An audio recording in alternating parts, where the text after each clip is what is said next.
Hi, my name is Micole Cochrane. I use the pronouns she, her. I am the Student Association Development Officer at West Lothian College, and my role is to support the student officers, and this is my Talking Student Partnership interview.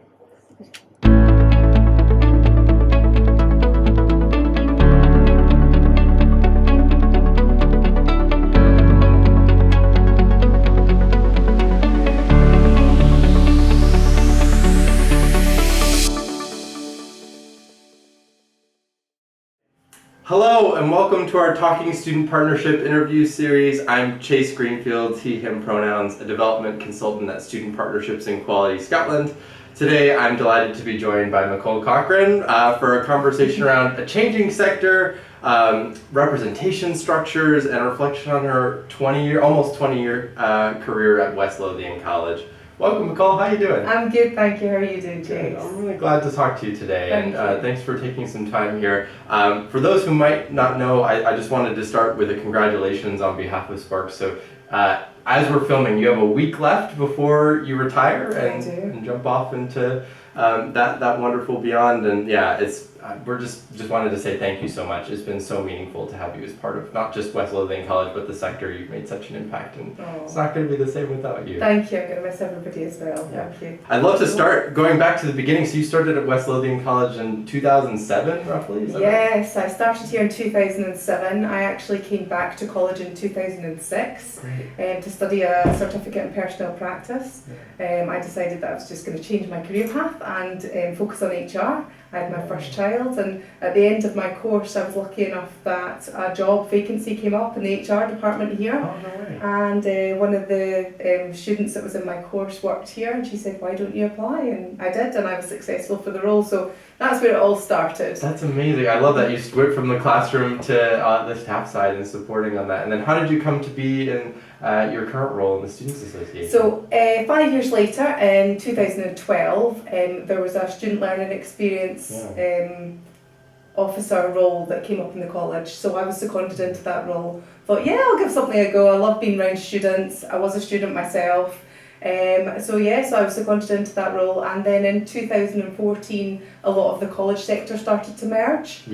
And those colleges that merged were all issued with funding to create student associations and to ensure that there was a student voice, basically to say how were the mergers, how are these two colleges getting together, we want student feedback.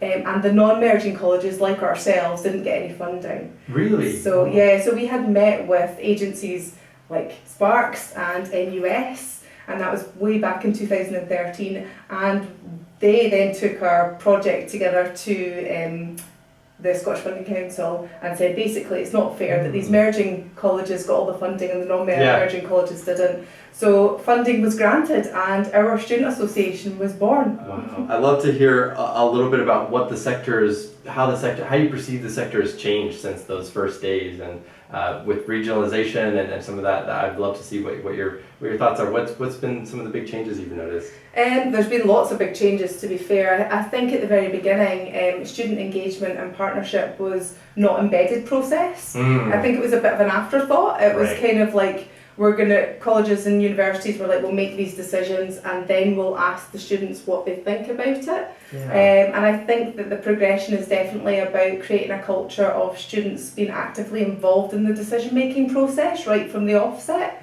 So I think it's more about embedding partnership culture. It's about speaking to the students and making sure students are at the forefront and the centre of everything that you do, and that's something, especially within our college, that has been a major focus and one of the key values here. Student associations have also completely evolved. At the beginning of the funding, lots of us didn't have a student association, so we were asked to create these effective student associations, and different terminologies were kind of batted about, like autonomy, and I think it's taken a long time for student associations to understand what does that look like when we're talking about being successful, being effective, being able to have partners and work in partnership with the college in order to achieve common goals and our own goals. And I think that process has definitely evolved, and I think that's enhanced the success of student associations. Absolutely. Do you think we're going to continue to build on that foundation of partnership in the future, and is that going to be the approach going forward? Oh, absolutely. I think that's going to be central to a lot of the decisions that go ahead. I feel that there are a few barriers, maybe to do with staffing levels, it's to do with student engagement, and in relation to like time poor, cash poor students. I think the whole process needs to be embedded into college activity or student life, instead of just being like an after activity, and that will allow the partnership to be really effective and for these open dialect and conversations to really take place. Yeah, I totally agree. Of like that culture is what we're trying to build, where student partnership is a part of every piece of the student experience, and instead of just like you said, oh, it's something that just the student presidents do, or just an ambassador or a student rep does, or something. Like it's just relegated to that one corner, and like making that a part of each step of the learner process. And absolutely. All elements, so. I mean, student voice is key. At the end of the day, we're here for the students. We're here for their experience. It's more than just a qualification. It's about creating student community. It's about making sure that student voice and partnership are central to everything. It's about allowing students to gain more in work placements and be part of something. And I think it's really exciting, and I think that will evolve as time goes on. Do you think the tertiary quality enhancement framework plays a part in that, and what are your observations as we project ahead of how that's going to continue to get rolled out and changed, and what are your takes? There are lots of acronyms. Yes. I feel that it's still in its infancy. I do feel that they're possibly trying to force a university-based structure into colleges at the moment, and I think that feedback from institutions over the first round of processes will help to improve the things going forward. I feel that it's a bit high level for some college students to be able to contribute effectively in a lot of the conversations. We maybe need to do things slightly differently, look at the system to make it equal for all, and really take on board the feedback to improve. But I think overall view, it's a great idea for improvement and enhancement. And I can understand the provision. I just think it needs to be all of these processes, as they evolve, will hopefully be embedded into college life and their actual course time. So it's not going to be an afterthought. It will just be, this is part of your course. Part of your course is to provide time for feedback, and it will just be a bit more of an integrated process. Well, totally. Like reflecting on the learning experience should be a part of the learning experience, right? Exactly. So West Lothian College has recently completed one of these acronyms. We were talking Tertiary Quality Enhancement Review. You've gone through that. You're one of the first colleges to do so. What did you find most effective for engaging students in that kind of high-level process, and any top tips or things you'd share with the sector, having gone through one yourself? Yes. What was most effective was definitely the creation of our steering group. And our steering group consisted of our vice principal, directors, learning and skills managers, quality team, and our student association. And that allowed for us to have real open dialogue, understanding what do the acronyms mean, how can we be involved together, what does partnership look like at this level, how can we actively engage students to be part of this process, how can we engage staff to be part of this process, and all be part of the same conversation, learn together whether things have gone well or not, and then reflect and improve our processes as we've gone through. I think that's definitely been one of the most effective ways of dealing with TQEF as a whole. And within that process, we also looked at our actual review process, who was going to be involved in that, staff who were invited, students who were invited, how do we prepare staff, how do we prepare students. It was that mutually partnership conversation where we could share best practice between effectiveness of the student association and how we can engage students, and also about how the staff how we can engage the staff and so that they know their role in this as well. One of the things that's really unique about the Students Association here at West Lothian College is that you have full-time officers elected for 2-year terms. The other thing too is that you guys don't have class reps and instead have a system of ambassadors. Yes. Do you mind telling me a little bit about how did those structures develop here and why are they so effective? Absolutely. So I'll start off with your first question. So we have 2-year officers. Again, everything that we have done within our college is done from student feedback. Yeah. So we've listened to the needs of our students and our officers, and then we've acted on that. So initially when we started out in 2014, actually prior to that, we had a student president who was only 3 hours a week, and we had a vice president who was 2 hours a week. And when we got the funding in 2014, we were able to increase those hours. We started off with a student president who was full-time and one vice president who was part-time, and they only did 1 year. And as we listened to the needs of the students and their training and what they developed and how they were able to interact and engage with the student body and what they learned in their first year, we just felt that we could get even more out of them, and they could get even more out of their term as a student president. We also felt like the first 6 months was really about learning, developing their craft, understanding a student association, and then they only had a few months on the other end to start to get to know their students and to implement their manifestos, and then they were gone. And also from April they were starting to think, what's next for me? So their heads started to be turned, and they were starting to look for jobs externally. So we thought, why don't we try a 2-year term? The first year is really about learning. It's about developing yourself, your student association. It's about getting to know your students, getting to know the staff here, working in partnership. And the second year is about you being able to propel. It's about you being able to put a stamp on your student association. It's about you being able to not only have achieved your manifesto, but grow your manifesto. It's about you understanding the needs of your students and acting on their behalf and being able to do even more. Can I ask you a little bit about so lack of class reps might be interesting and something that the sector psych. So what was the decision to replace those with the ambassador system that's in place here, and describe that a little? Absolutely. Again, we've really listened to student feedback, and that's how we've evolved our processes. And we've also listened to other colleges and sector agencies as the years have gone on. I've been in this role quite a few years, so we've listened to the feedback of everybody, and then we've kind of developed a model which is slightly different, and it really fits for our college. Way back in the beginning, even in 2012, we had class reps, and we've tried various models to make that effective. We used to get 200 class reps that were recruited at the very beginning of the year. They would come along to meetings throughout. At the beginning of the year we'd have 200, at the end we'd maybe have 3 or 4. The feedback that we were getting whilst we were trying to be course specific and learning and teaching was to do with microwaves and car parking.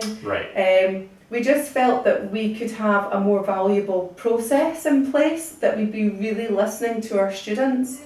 And we just decided to look at the overall process and just think, right, what is our end goal? What are we looking to achieve here? We want to have the voice from every college student. We want to understand their overall learning experience. We were looking at the Sparks learning experience model and really, evaluating that and thinking, right, okay, how do we want to improve things for our students? What is their actual experience here?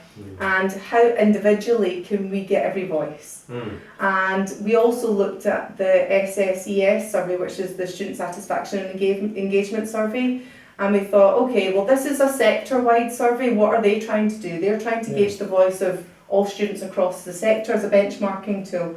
How can we try and manipulate all of these different systems in order to gauge student feedback on a one-to-one basis? And therefore Sparkle was born. We looked at all the different questions that we would ask class reps, and we integrated them into our Sparkle survey. And again, that process has evolved. We had Sparkle every month at one stage. Again, for students completing this. We then moved it to once a block, and then we thought, actually, when is the best time to speak to students? And we changed it to November. And we actually had it for a full month in November to allow students to complete the Sparkle survey, have their own voice, and then the Student Association would evaluate all of the impact from there. However, as time went on, we decided, how can we make this a more embedded and partnered process? We've now embedded it into self-evaluation for all college teams. So all faculties have Sparkle within their self-evaluation, including support teams. They now dedicate a full week. We decided to condense the month into a full week, and staff actually provide time in class for students to complete this. Oh, that's heroic. It's an independent Student Association survey, so the staff don't get to see, you know, the results until the Student Association share what we want to share. Right. We meet with faculty directors, we meet with the principal, we meet with the vice principals, and we basically go through all the data and say, this is what students are telling us. What are you going to do to make this improvement? Or we would like to tell you that you're doing this really, really well. And that's how we analyse that, and it's been really, really effective. We've had 58% of all students within our college completing this, which is way more than we would achieve through our class rep system. We've made so many improvements, and I'd love to share some of them with you. Please, yeah, I'd love to hear some. So some of the feedback we had, even motor vehicle students were basically saying that they were absolutely freezing in the motor vehicle area. It was all open, they were working on cars in the winter, it was getting really, really cold. So we fed that back, and it's all about accountability. So first of all, the faculty bought the students fleeces, but that wasn't enough because it still didn't keep them warm enough. So they basically ended up putting a roof and insulation on the motor vehicle area. So again, that's just one tiny example. We've had childcare paid during study leave, so students can actually study instead of looking after their children. Assessment timetables are provided at the beginning of the year. College timetables are now provided in June for students so that they can, you know, work around their work commitments, their family commitments, and any other commitments that they have.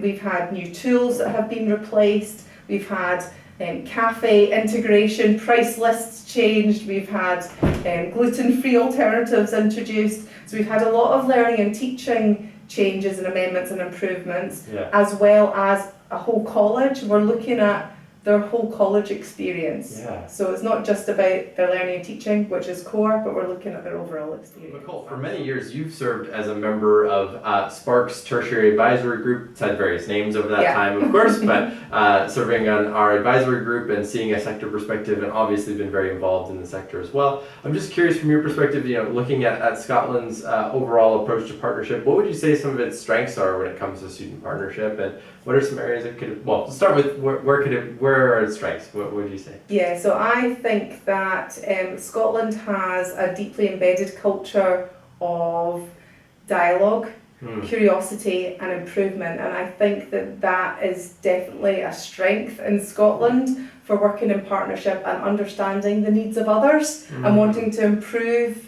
things. I think that that has definitely been a strength.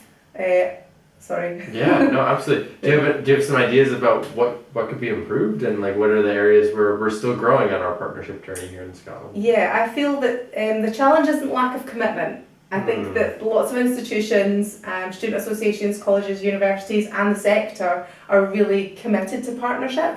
I think sometimes it comes down to the variabilities of the institution, it comes down to times, it comes down to the course students are on, it comes down to the lecturer that they work with, it comes down to, you know, the college management systems.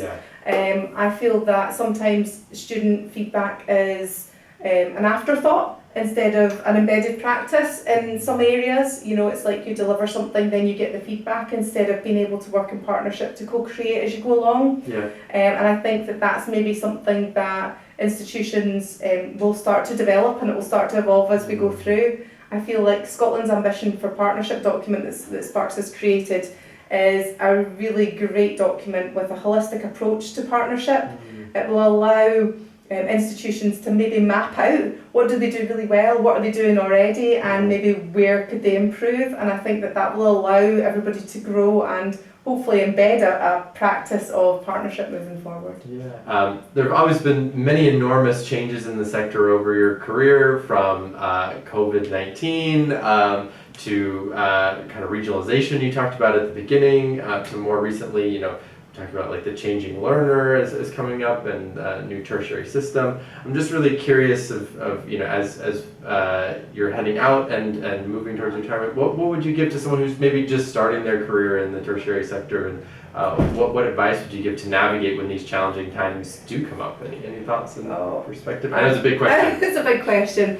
I think that this is all a learning process for us all.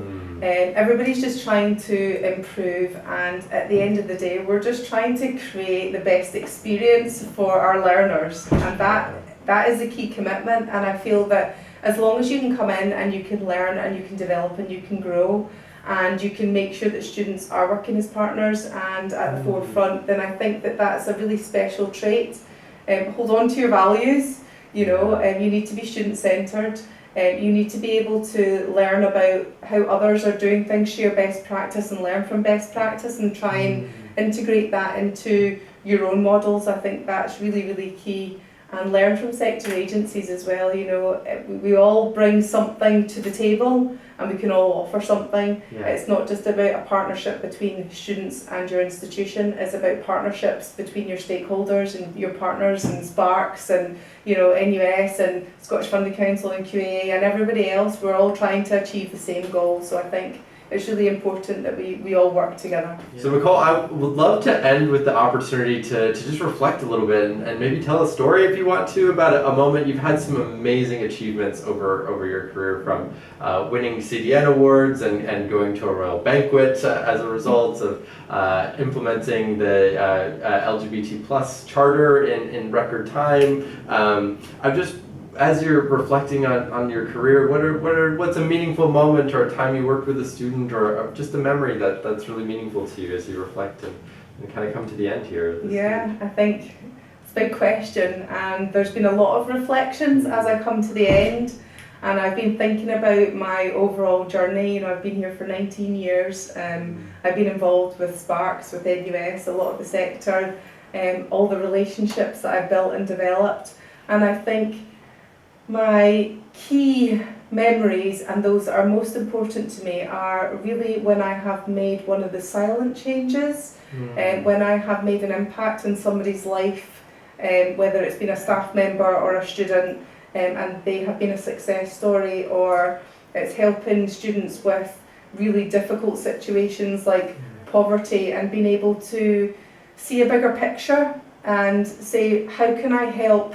What position am I in to be able to see a different vision for these students, and how can I practically help? And whether it's helping to integrate, you know, free breakfast clubs or free lunches for students, or you know, free sanitary products. You know, I was involved in all of those conversations, to just helping somebody in distress or needs a shoulder to cry on, or who's homeless, or just needs direction. You know, I think it's about all of these points. It's not just about helping one person, it's about making a mark on the world, that you feel you've made a difference to somebody's life in some small way, and to me that's what's important. And I'm going to miss everybody and everything, and I just want students to have a really strong voice, which I know they will at West Lothian College, because they are really committed to that. Absolutely. And I guess I would just like to thank everybody who's been involved in my journey. You know, Sparks I've known for such a long time, West Lothian College staff, of course all my student association teams, because we wouldn't be where we are without the development of each team. They lay a foundation, they grow, they develop it, they lay a foundation, they grow and they develop it as we go, and everybody has made a mark.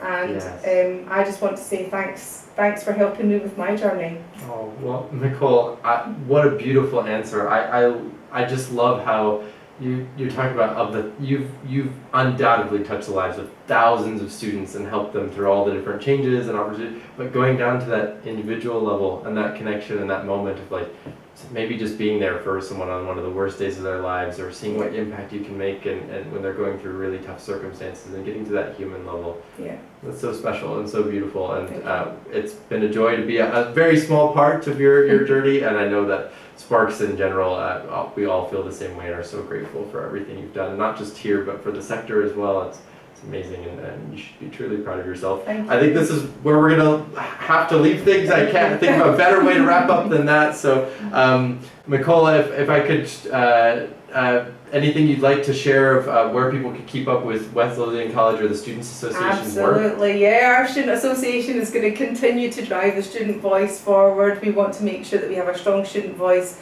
in everything that we do. Students are at the centre. That's one of our core values. So please follow us on the Student Association, West Lothian College Student Association Facebook page. We also have Instagram, and we have a TikTok page too. So cool. Yeah, feel free to follow. And of course, as always, you can follow Sparks on Blue Sky, X, Instagram. All those tags are up, as well as LinkedIn. And our website is sparks.ac.uk.